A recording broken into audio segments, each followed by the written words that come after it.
السلام علیکم ورحمۃ اللہ وبرکاتہ۔ نماز استخارہ کی دعا۔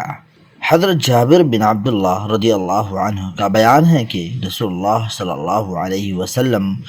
ہمیں تمام کاموں میں استخارہ کرنے کی ایسی ہی تعلیم دیتے تھے جیسے قرآن کریم کی کسی سورت کی تعلیم دیتے ہیں۔ آپ صلی اللہ علیہ وسلم فرماتے کہ جب تم میں سے کوئی شخص کوئی کام کرنا چاہے تو فرض کے علاوہ 2 رکعت نماز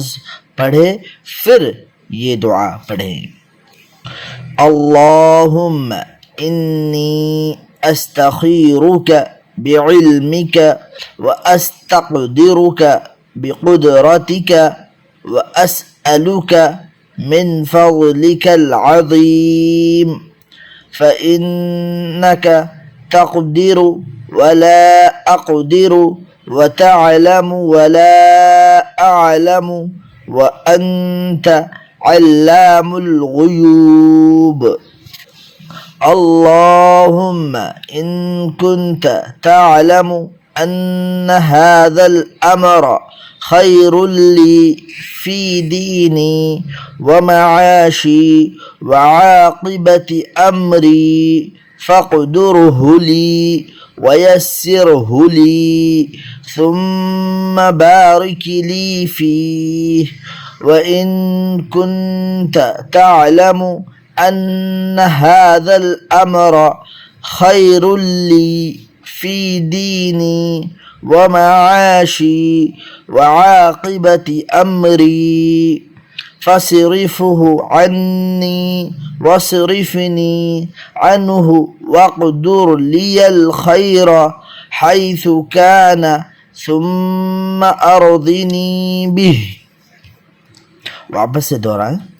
اللهم إني أستخيرك بعلمك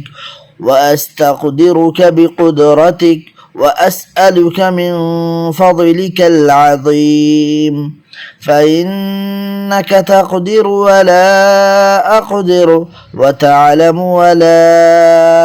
أعلم وأنت علام الغيوب اللهم إن كنت تعلم أن هذا الأمر خير لي في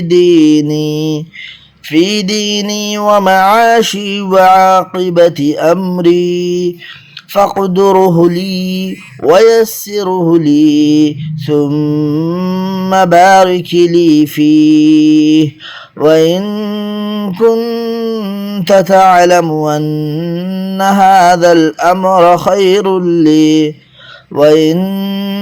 كنت تعلم أن هذا الأمر شر لي في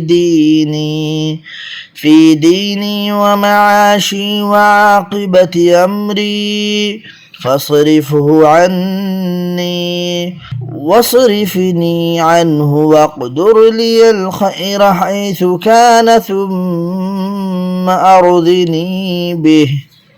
اے اللہ، میں تجھ سے تیرے علم کے ساتھ خیر کا مطالبہ کرتا ہوں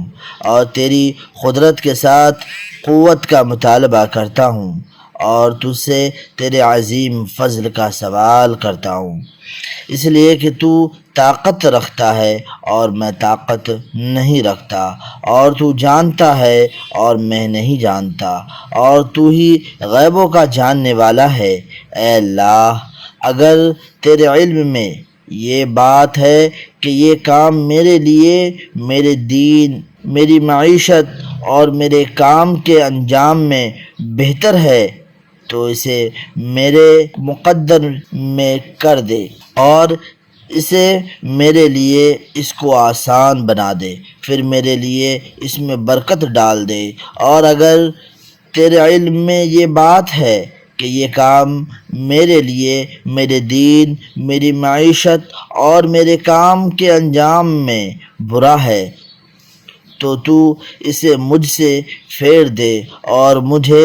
اس سے پھیر دے اور میرے مقدر میں بھلائی رکھ دے، جہاں بھی ہو پھر مجھے اس پر راضی کر دے۔ بخاری، ابو داؤد، الترمذی۔